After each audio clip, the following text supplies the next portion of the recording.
بعض الفاظ کا اور جو ہے اضافہ بھی آیا ہوا ہے، تو کیا بعض الفاظ کے اضافے کے ساتھ تلبیہ کا یہ پکارنا کیسا ہے؟ کیونکہ بعض صحابہ سے یہ چیز آئی ہوئی ہے، میں نے آپ سے ذکر کیا، لیکن بہتر یہ ہے کہ جب ہم یاد کرتے ہیں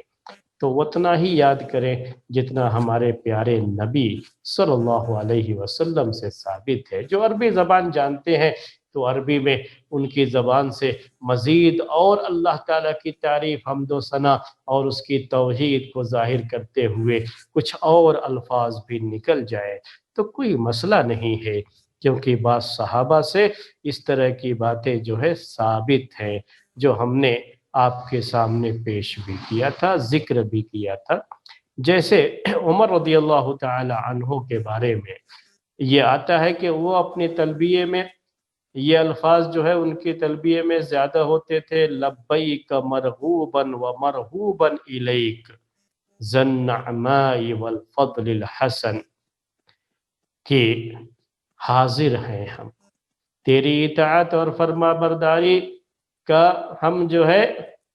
وعدہ کرتے ہیں اور عہد کرتے ہیں، رغبت کرتے ہوئے تیرے ثواب میں، تیری ثواب کی امید کرتے ہوئے، رغبت کرتے ہوئے اور تیرے عذاب سے ڈرتے ہوئے۔ تو نعمتوں والا ہے، اچھے فضل والا ہے۔ تو اس طرح کے الفاظ جو عربی زبان جانتے ہیں ان سے کبھی اس طرح کے بعض الفاظ زیادہ بھی ہو سکتے ہیں، اللہ تعالیٰ کی حمد و ثنا میں اور کچھ الفاظ بڑھ جائے تو اتنا مسئلہ نہیں، لیکن جب یاد کرنا ہے تو ہمیشہ یاد وہی کرنا چاہیے جو ہمارے پیارے نبی صلی اللہ علیہ وسلم سے ثابت ہے، اور اسی پر اکتفا بھی کرنا چاہیے۔ اب تلبیہ کے بارے میں ایک بات یہ بھی ہے بعض روایتوں میں کہ تلبیہ پکارتے ہوئے جب تلبیہ پکار لیتے تھے، تلبیہ ختم کرتے تھے، تلبیہ سے فارغ ہوتے تھے تو اللہ کے رسول صلی اللہ علیہ وسلم اللہ تبارک و تعالی سے جو ہے اس کی رضامندی اور جنت کی دعا کرتے تھے اور جنت طلب کرتے تھے، اور اللہ تعالیٰ کی رحمت سے، اللہ تعالیٰ کی رحمت کو طلب کرتے ہوئے جہنم کے عذاب سے پناہ طلب کرتے تھے۔ اس طرح کی باتیں، دعا کرنے کے تعلق سے باتیں یہ بعض روایتوں میں آئی ہوئی ہیں، تو ہم چاہتے ہیں کہ ان روایتوں کا ذکر بھی آپ کے سامنے کر دیں تو یہ فائدے سے خالی نہیں ہوگا۔ خزیمہ بن ثابت ایک مشہور صحابی ہیں، وہ نبی صلی اللہ علیہ وسلم سے روایت کرتے ہوئے کہتے ہیں کہ انہو کان اذا فرغ من تلبیتہ سأل اللہ عز وجل رضوانہ والجنہ، کہ جب اللہ کے رسول صلی اللہ علیہ وسلم اپنے تلبیہ سے فارغ ہوتے، تلبیہ کہہ کر کے فارغ ہوتے تو اللہ تبارک و تعالی سے اس کی رضامندی، اس کی خوشنودی اور جنت کا سوال کرتے تھے، جنت مانگتے تھے، جنت کی دعائیں کرتے تھے، اور واستعاذ برحمتہ من النار، اور اللہ تعالیٰ کی رحمت کو طلب کرتے ہوئے جہنم کے عذاب سے چھٹکارے کے لیے دعا کرتے یا جہنم کے عذاب سے پناہ طلب کرتے تھے، اللہ تعالیٰ کی رحمت اور اللہ تعالیٰ سے جو ہے پناہ طلب کیا کرتے تھے۔ تو اس طرح کی باتیں آئی ہوئی ہیں اس ایک روایت میں، وہ خزیمہ بن ثابت رضی اللہ تعالی عنہ سے وہ روایت ہے، اور یہ حدیث امام دارقطنی نے روایت کی ہے۔ امام شافعی رحمۃ اللہ علیہ نے بھی اسے اپنی مسند میں جگہ دی ہے، اپنی مسند میں جگہ دی ہے، مسند شافعی میں یہ روایت موجود ہے، اسی لیے شوافع کا خاص طریقے سے اس پر عمل ہوتا ہے۔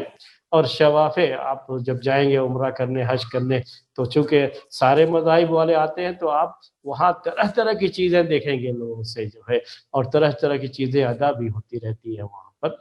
تو شافعی المسلک لوگ جو ہوتے ہیں وہ اس طرح سے تلبیہ کے ساتھ ان کی یہ دعائیں بھی ہوتی رہتی ہے، تلبیہ سے فارغ ہونے کے بعد اس طرح سے وہ دعائیں بھی کرتے رہتے ہیں،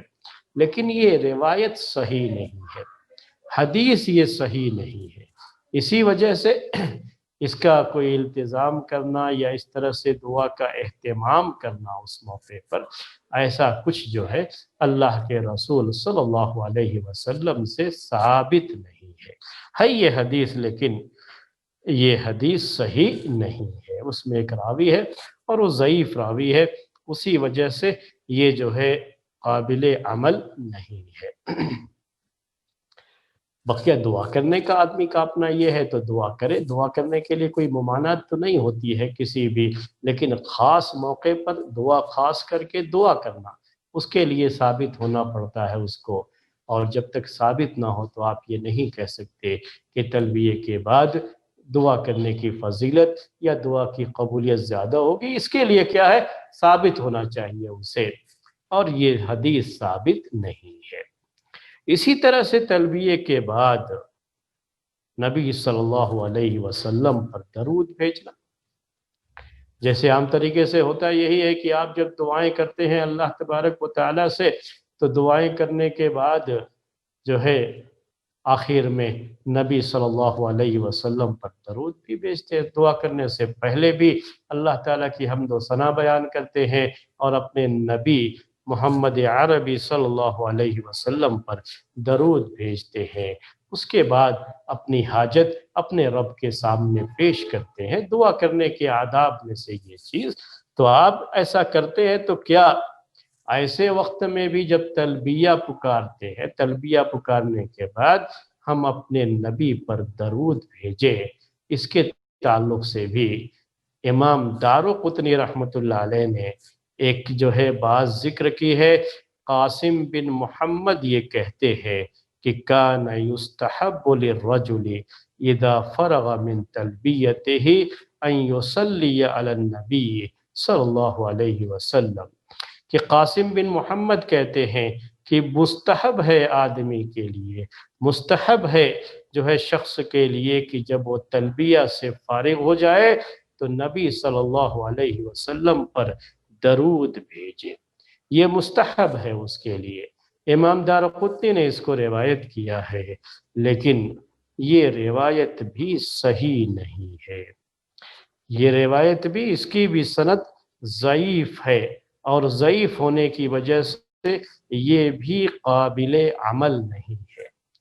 تو تلبیہ پکارتے، اب خلاصہ کیا نکلا کہ یہ تلبیہ پکارتے ہوئے میقات سے تلبیہ پکارنے کا سلسلہ جو شروع ہوگا، چاہے عمرہ کرنے جا رہے ہوں یا حج کرنے جا رہے ہوں، جب میقات سے تلبیہ پکارنے کا یہ سلسلہ شروع ہوا تو یہ سلسلہ چلتا رہے گا، اور تلبیہ کے ان کلمات سے وہاں کی فضائیں گونجتی رہیں گی، خاص طریقے سے جب زمینی سفر ہوتا ہے، اور زمینی سفر میں لوگوں کے پاس موقع زیادہ ہوتا ہے، وقت زیادہ ہوتا ہے، اور جماعت کی شکل میں جاتے ہیں تو تلبیہ پکارتے ہوئے سب جو ہے تلبیہ پکار رہے ہیں، ایک آواز بھی ہوتی ہے، اور وہ سارے علاقے گواہ بن جاتے ہیں اس شخص کے لیے، عمرہ کرنے والے کے لیے، حج کرنے والے کے لیے، کہ اللہ کے اس بندے نے اس علاقے سے گزرتے ہوئے توحید کے یہ نغمات، توحید کے یہ کلمات اپنی زبان سے ادا کرتے ہوئے اللہ کا بندہ یہاں سے گزرا ہوا ہے، تو وہاں کے چپے چپے اس کے لیے گواہ بن جائیں گے۔ تو یہ چیز ہے، یہ جو ہے معاملہ ہے جو اس سلسلے میں جو ہے بات ہم نے آپ کے سامنے ذکر کی۔ یہ تلبیہ پکارنے کے تعلق سے میرے بھائیوں اب بات تھی، تلبیہ کب تک پکارتے رہیں گے؟ اب جا رہے ہیں، اب تو آپ جانتے ہیں کہ آج کل صورتحال یہ ہو گئی کہ بہت جلدی پہنچ جاتے ہیں، اور جو لوگ ایروپلین سے جاتے ہیں انہیں تو جدہ کے ہوائی اڈے پر اترنا پڑتا ہے، وہاں کے ایئرپورٹ پہ اترنا پڑتا ہے، اور وہاں سے پھر دوسری سواری سے ان کو مکہ جانا ہوتا ہے۔ تو مکہ پہنچنے تک، مسجد حرام تک پہنچنے تک تلبیہ کا پکارنا جاری رہے گا۔ تھوڑا سا یہ اختلاف ہے کہ اللہ کے گھر کے پاس پہنچ کر کے ہی تلبیہ پکارنا چھوڑ دیں گے، یا حجر اسود کے پاس پہنچ کر کے وہاں سے تلبیہ پکارنا چھوڑ دیں گے۔ وہاں سے اب وہ جو ہے حجر اسود کو چومنا ہے، چھونا ہے، اور وہاں سے طواف اسٹارٹ کرنا ہے، تو یہ جو سلسلہ شروع ہو جائے گا تو اب یہاں تلبیہ وہاں تک جو ہے وہیں سے ختم ہو جاتا ہے، لیکن تھوڑے سے اختلاف کے ساتھ کہ اللہ کے گھر پر نظر پڑتے ہی تلبیہ پکارنا چھوڑ دیں گے، یا یہ کہ جو ہے پکارتے رہیں گے یہاں تک کہ پہنچ جائے مطاف تک۔ اب تو بالکل حجر اسود تک پہنچنا تو ذرا مشکل ہوتا ہے، ورنہ ہم یہ کہتے کہ حجر اسود تک پہنچ گئے تو وہاں پہنچ کر کے تلبیہ پکارنا چھوڑ دیں گے۔ اب تو یہ کہا جا سکتا ہے کہ جب طواف کے لیے وہاں پہنچ گئے تو اب تلبیہ پکارنا وہاں سے چھوڑ دیں گے۔ یہ عمرہ کرنے والوں کے لیے، حج کرنے والوں کے لیے، لیکن جو لوگ ابھی اس کے بعد پھر ابھی عمرہ کر کے حج تمتع کرنے والے، ان کو پھر سے حج کا احرام باندھنا ہوتا ہے، اور جو حج افراد کرنے والے ہیں یا حج قران کرنے والے ہیں وہ تو احرام کی حالت میں ہی رہیں گے۔ تو جب یوم الترویہ کو دوبارہ پھر مکے سے منی کی طرف جاتے ہیں اور حج کے احکام وہاں سے شروع ہوتے ہیں تو پھر سے وہ تلبیہ پکارنے کا سلسلہ شروع ہو جائے گا، یاد رکھیے۔ تو جو حج تمتع کرنے والے ہیں وہ تو نئے سرے سے احرام باندھتے ہیں، حج کی نیت کرتے ہیں اور لبیک اللہم حجن وہاں سے بول کر کے اب پھر سے تلبیہ پکارتے ہوئے بنا جائیں گے، اور یہ سلسلہ تلبیہ پکارنے کا 8 ذی الحجہ سے پھر سے شروع ہو جائے گا، اور جب تک جمرہ عقبہ کو رمی نہ کر، یعنی جمرہ عقبہ کے بعد آ جائے، یہ 10ویں ذی الحجہ کو ہوتا ہے جسے ہم یوم النحر کہتے ہیں، قربانی کا دن۔ وہ کنکڑی مارنے کے لیے وہاں آ گئے، تب جو ہے وہاں سے تلبیہ پکارنے کا یہ سلسلہ ختم ہوگا۔ حج کے احکام میں یہ بات ذہن میں رکھیے۔ یہ عمرے کی بات تھی کہ مکہ پہنچتے ہی جیسے ہی اللہ کے گھر کے پاس پہنچے اور طواف کے سلسلے کو اب شروع کرنا ہے تو یہ تلبیہ کا پکارنا بھی وہاں سے بند ہو جاتا ہے۔ تلبیہ یہ راستے کے لیے ہے، وہاں تک پہنچنے کے لیے ہے۔ وہاں پہنچ گئے تو اب تلبیہ نہ پکار کر کے اب وہاں باقاعدہ حجر اسود کو چومنا، حجر اسود سے متعلق جو احکام ہیں، پھر اس کے بعد طواف کی جو شروعات ہے، طواف کے جو احکام ہیں وہ آپ کے سامنے ذکر کیے جائیں گے۔ لیکن ایک بات اور جو راستے کی ہے، ہم چاہتے ہیں کہ راستے کی وہ بات بھی ہم آپ کے سامنے ذکر کر دیں۔ وہ بات یہ ہے کہ اللہ کے رسول صلی اللہ علیہ وسلم کا ایک طریقہ تھا۔ جب آپ مکے سے مدینے سے مکہ جاتے تھے عمرہ کرنے کے لیے، ظاہر سی بات ہے کہ آپ جو ہے ہجرت کر کے آنے کے بعد عمرہ کرنے کے لیے گئے ہیں، یا ایک مرتبہ حج کیا ہے تو حج کرنے کے لیے گئے۔ تو جب آپ مکہ جاتے تھے تو آپ کا طریقہ یہ تھا اس میں کہ جب آپ مکہ جاتے تو ذی طوا جگہ ہے، ذی طوا میں مکہ جو ہے کے قریب یہ ایک وادی ہے، وہاں اللہ کے رسول صلی اللہ علیہ وسلم ٹھہر جاتے تھے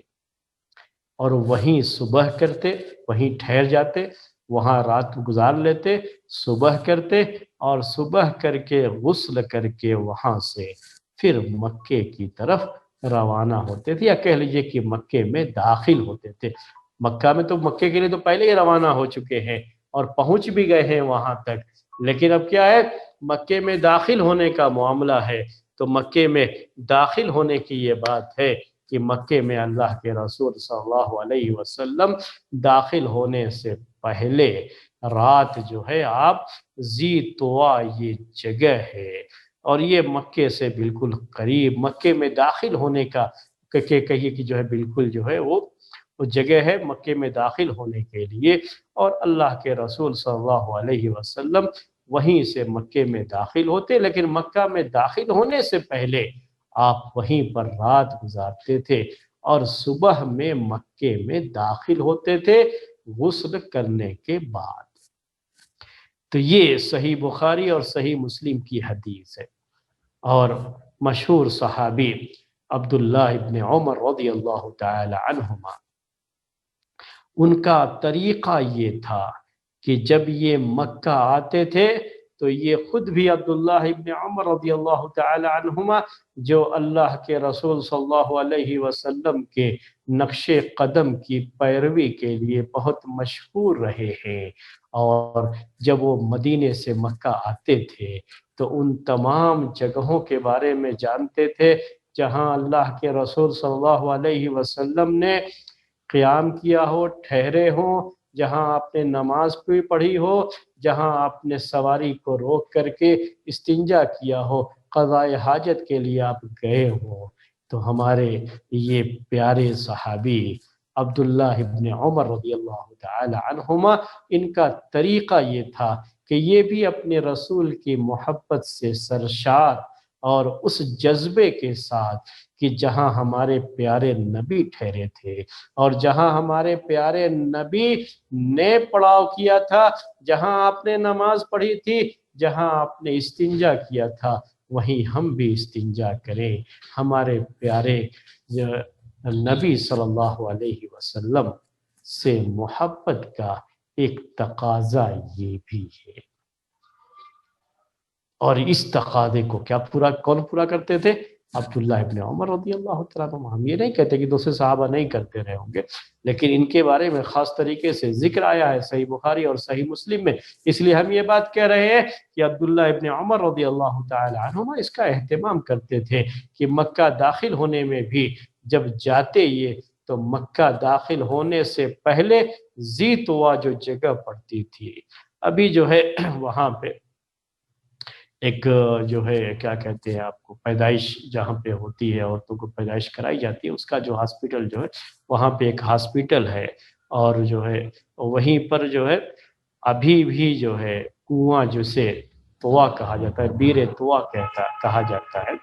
وہ موجود ہے۔ تو یہ ساری چیزیں جو ہے وہ جگہ جو ہے معروف ہے لوگوں کے لیے کہ یہ کون سی جگہ ہے یہ ذی طویٰ، اور وہاں پر رک کر کے اللہ کے رسول صلی اللہ علیہ وسلم پھر مکے میں داخل ہوتے تھے اور غسل کر کے مکہ جاتے تھے۔ یہ دو چیزیں ہیں اس میں، ایک کیا ہے وہاں رات کو ٹھہر جانا،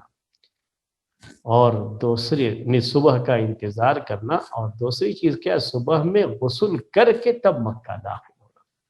یعنی ایک تو مکہ داخل ہونے کے لیے صبح کا آپ انتظار کرتے تھے، اور دوسرا کیا ہے کہ غسل کر کے تب مکہ داخل ہوتے تھے۔ تو کیا ہم اس کا جو ہے خیال رکھیں آج کے اس دور میں بھی، اور ہمیں اس کا اہتمام۔ اب تو مسئلہ یہ ہے کہ جیسے راستے بنے ہوئے ہیں اسی کے لحاظ سے لوگوں کو راستے سے ہی جانا ہوتا ہے، چونکہ اب وہ تو ایسا نہیں ہے کہ اپنی سواری ہے، اونٹ اور گھوڑا ہے، ہم جو ہے جس راستے پر اللہ کے رسول صلی اللہ علیہ وسلم گئے تھے اسی راستے سے گزرتے ہوئے ہم بھی چلے جائیں، ایسا تو ہے نہیں۔ اب تو جو روڈ بنا ہوا ہے اسی روڈ سے نہ جائیں گے، جدہ سے آپ کو مکہ جانا ہے تو جو اس کے لیے روڈ بنا ہوا ہے، جو ہے گاڑیاں لے کر کے جاتی ہیں، کرائے کی گاڑیاں ہو یا آدمی کی اپنی گاڑی ہو، تو اسی راستے سے نہ جائیں گے جہاں پہ روڈ ہے۔ جہاں روڈ نہیں ہے وہاں کیسے گاڑیاں لے کر کے جائیں گے؟ تو اب یہ چیز تو نہیں ہوتی۔ لیکن ایک دوسرا مسئلہ کیا ہے کہ رات میں آپ مکے میں داخل نہیں ہوتے تھے، صبح تک انتظار کرتے تھے، اور صبح تک انتظار کر کے غسل کر کے تب مکے میں داخل ہوتے تھے۔ تو کیا اس سے ہم یہ مسئلہ جو ہے مستنبط کر سکتے ہیں کہ مکہ داخل ہونے سے پہلے راستے سے جو گرد و غبار، ظاہر سی بات ہے کہ سفر کر کے جاتے ہیں تو سفر کا اثر ہوتا ہے جسم پر، ایک تھکان سی ہوتی ہے، اور جب غسل کر لیتے ہیں تو طبیعت میں بہت حد تک نشاط آ جاتی ہے، ایکٹیونیس جسے آپ کہتے ہیں۔ تو طبیعت میں وہ نشاط، وہ جو ہے ایکٹیونیس جو ہے یہ لوٹ آتا۔ تو یہ چیز اس کے لیے غسل کر کے تب مکہ جائے، تو یہ کیونکہ جا کر کے عمرہ کرنا ہے، اللہ تعالیٰ کی اس عبادت میں مشغول رہنا ہے، اور بڑی محنت کا کام ہے، وہ بھی بڑی مشقت کا کام ہے، خاص طریقے سے آج کے اس زمانے میں۔ تو کیوں نہ پہلے ہم تھوڑا فریش ہو کر کے، آج کے زمانے میں کیا کہا جاتا ہے، اس کو غسل کر لیا تو ذرا فریش ہو جائے پہلے، اس کے بعد جائیں گے۔ ہم اپنے رسول کی محبت میں، اپنے رسول کی سنت کی اتباع میں ہم یہ کہہ سکتے ہیں کہ غسل کر کے مکے میں داخل ہو۔ تو اس سے ہم ظاہری طہارت، نظافت کے لیے طہارت کے بجائے نظافت، صفائی، جسم کی صفائی کے ساتھ اور اچھی طرح سے نہا دھو کر کے وہاں سے مکہ شہر میں داخل ہوں، اللہ کے اس گھر کے لیے جس گھر کی زیارت کے قصد سے اپنے گھر سے تلبیہ کے یہ کلمات پکارتے ہوئے جائیں تو ذرا ڈھنگ سے جائیں وہاں پر تو تھوڑا صاف ستھرے بن کر کے جائیں۔ ہمیں تو معمولی اپنے کہیں جاتے ہم کسی کام کے لیے تو کہتے تھوڑا فریش ہو کر کے جائیں، تھکے تھکائے نہیں جانا چاہتے، اچھی طرح سے نہا دھو کر کے، ایک معمولی دعوت میں بھی جانا ہو تب بھی بڑا نہا دھو کر کے جاتے، اللہ کے گھر کے لیے جا رہے ہیں تو تھوڑا اس طرح سے صفائی کا خیال کر کے نہا دھو کر کے تب جائیں اللہ کے گھر میں، تو کتنی اچھی بات ہوگی۔ لیکن یہاں مکہ داخل ہونے کا جو مسئلہ ہے وہ بات تو نہیں ہو پائے گی، کیونکہ ابھی تو ہم نے آپ سے کہا کہ جدہ ایئرپورٹ سے لے کر کے آپ کو ٹیکسی سے جو آئیں گے تو مکہ تو بیچ میں تو ٹیکسی والا روکنے والا ہے نہیں کہ مکہ جہاں سے شروع ہو رہا ہے اس کے پہلے رک کر کے غسل وغیرہ کر کے کہیں تب جو ہے ہم مکہ جائیں، وہ کہاں کرنے والا ہے ایسا، وہ تو لے کر کے مکے میں چلا آئے گا۔ تو مکہ آ جانے کے بعد یہ تو آج بھی کیا جا سکتا ہے کہ سیدھا اللہ کے گھر چلے جانے کے بجائے بیت اللہ، مسجد حرام تک پہنچنے کے بجائے جو وہاں پر ہوٹل وغیرہ بک کرائے ہوئے ہوں تو پہلے وہاں چلے جائیں، وہاں جا کر کے فریش وغیرہ ہو جائیں، اچھی طرح سے نہا دھو لیں، نہا لیں،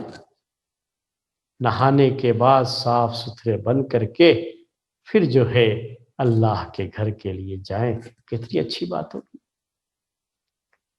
اللہ کے رسول صلی اللہ علیہ وسلم تو مکے ہی میں داخلے کے لیے آپ جو ہے اس طرح کا اہتمام کرتے، تو ہم تو کم سے کم اللہ کے گھر کے لیے، اور ہمارے پاس یہ سہولت تو رہتی ہے کہ جاتے ہیں تو وہاں پر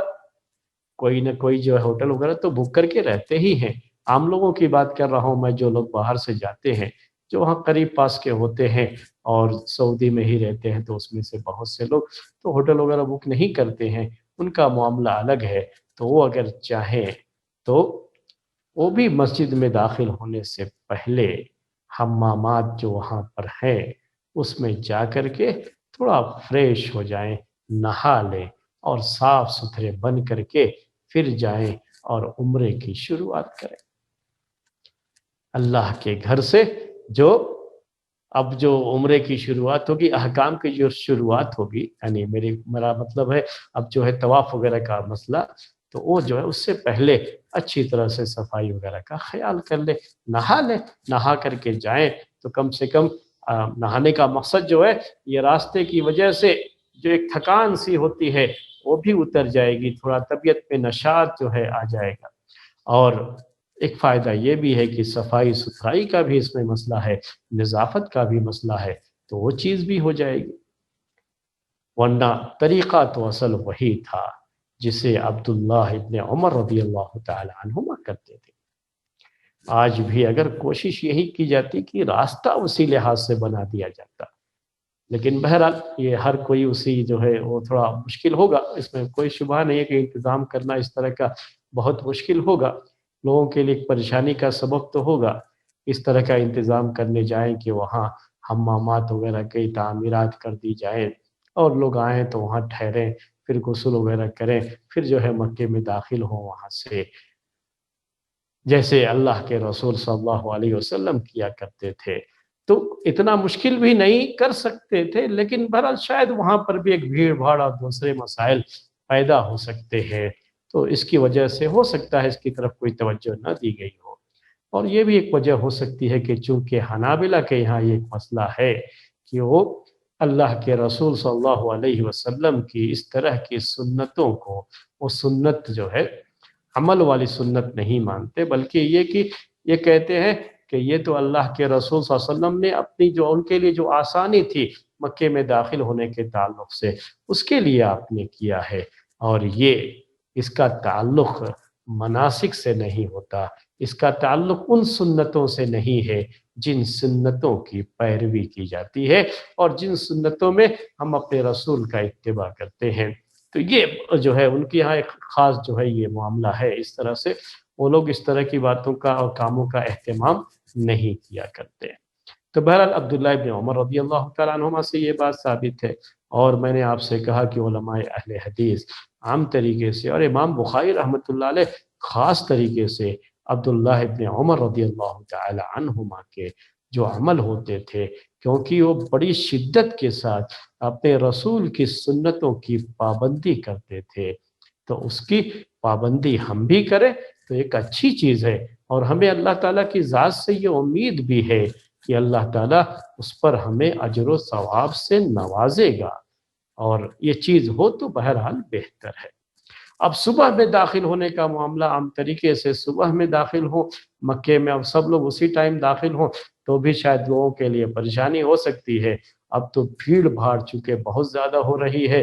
اور اس لیے کوئی ایک خاص ٹائم ہی سب لوگ داخل ہوں تو اس ٹائم میں مزید بھیڑ ہو جانے کا اندیشہ یقیناً رہے گا۔ تو اس لحاظ سے عام دنوں میں تو چلو کوئی بات نہیں ہے، اس سنت پر عمل کرتے ہوئے، اس کا خیال کرتے ہوئے صبح صبح جو ہے جائیں، جو ہے اس کے لیے کوشش کریں تو کوئی حرج کی بات نہیں۔ لیکن جو بھیڑ کے ٹائم ہوتے ہیں اس وقت اس طرح کا کوئی انتظار بہرحال بہتر نہیں ہوگا، آج کے اس دور کے لحاظ سے اور عمل کے لحاظ سے وہ مشکل ہو سکتا ہے۔ اس لیے اس وقت کیا ہوگا ان کے لیے، بہتر یہی رہے گا کہ وہ لوگ جیسا ان کے لیے جیسی سہولت ہے مکے میں داخل ہونے کی، اور جس طریقے سے ان کی فلائٹیں پہنچ رہی ہیں اسی لحاظ سے وہ مکے میں داخل ہو جائیں، اور جو ہے اسی لحاظ سے وہ اپنی عبادت کا یہ سلسلہ شروع کر لیں، ان کے لیے وہ مناسب رہے گا۔ تو یہ کیوں اللہ کے رسول صلی اللہ علیہ وسلم صبح میں داخل ہوتے تھے، صبح میں جاتے تھے، اس کے کئی فائدے تھے۔ ایک تو فائدہ میں نے آپ سے کہا کہ رات میں اچھی طرح سے وہیں پہ سو لیں گے، آرام کر لیں گے، صبح میں نہا کر کے جائیں گے تو طبیعت میں ایک نشاط بھی ہے، جو ایکٹیونیس جو آئے گا تو عبادت کرنے کا مزہ کچھ اور ہی رہے گا۔ طواف کرنا ہے، سعی کرنا ہے صفا مروہ کے درمیان، تو وہ جو اس کی عبادت کی جو لذت ہوگی وہ لذت اور زیادہ ہوگی۔ تو ایک فائدہ تو یہی ہے۔ دوسرا فائدہ اس کا یہ ہے کہ جیسے آپ یہ سنتے رہتے ہیں کہ صبح کے وقت میں برکت بھی زیادہ ہوتی ہے، تو اس لحاظ سے بھی صبح کا اگر اہتمام کیا ہو اللہ کے رسول صلی اللہ علیہ وسلم نے تو یہ بھی ہو سکتا ہے۔ اس زمانے کے لحاظ سے اگر آپ سوچیں تو چونکہ اس زمانے میں لائٹیں نہیں تھیں جیسے آج کل جو ہے یہ آرٹیفیشل لائٹیں ہمارے پاس ہوتی ہیں، اور رات کو بھی ایسا لگتا ہے جیسے دن ہو، تو اس لحاظ سے اگر آپ سوچیں تو یہ بھی ہو سکتا ہے کہ اندھیرے میں مکے میں داخل ہونے کے بجائے اللہ کے رسول صلی اللہ علیہ وسلم نے بہتر یہ سمجھا ہو کہ دن کے اجالا جب ہونا شروع ہو جائے تب جو ہے مکے میں داخل ہو۔ آپ نے اس کو بہتر سمجھاؤ، اور اس لحاظ سے رات میں وہی قیام کر کے آپ صبح میں مکے کے لیے وہاں سے مکہ پھر داخل ہوتے تھے۔ مکہ تو پہنچ ہی گئے ہیں، مکے میں داخل ہوتے تھے آپ۔ تو یہ سب چیزیں جو ہے ہو سکتی ہیں۔ اب یہ چند باتیں ہم نے آپ کے سامنے پیش کی، مکہ پہنچنے کی حد تک جو ہے باتیں آ چکی ہیں آپ کے سامنے۔ اب اس کے بعد مکہ پہنچ کر کے اللہ کے گھر کے پاس جب جائیں گے تو وہاں سے اب جو حج کے یا عمرے کے احکام شروع ہوتے ہیں اس کا ذکر انشاءاللہ آئندہ ہفتے آپ کے سامنے کریں گے۔ اگر کوئی سوال ہو آپ کے ذہن میں اور آپ سوال کرنا چاہیں تو آپ سوال کر سکتے ہیں۔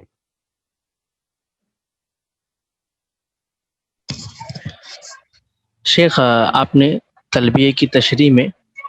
ملک کا اعراب بتایا، والملک کو بھی پڑھا جا سکتا ہے، جی ہاں، تو اگر ملک کو پڑھیں گے تو اس کی خبر کیا ہوگی؟ لکا، محذوف ہے وہاں پہ؟ جی ہاں، اصل میں خبر محذوف ہے، اسی سے متعلق ہے، یہ پہلے بھی لکا آیا ہوا ہے نا۔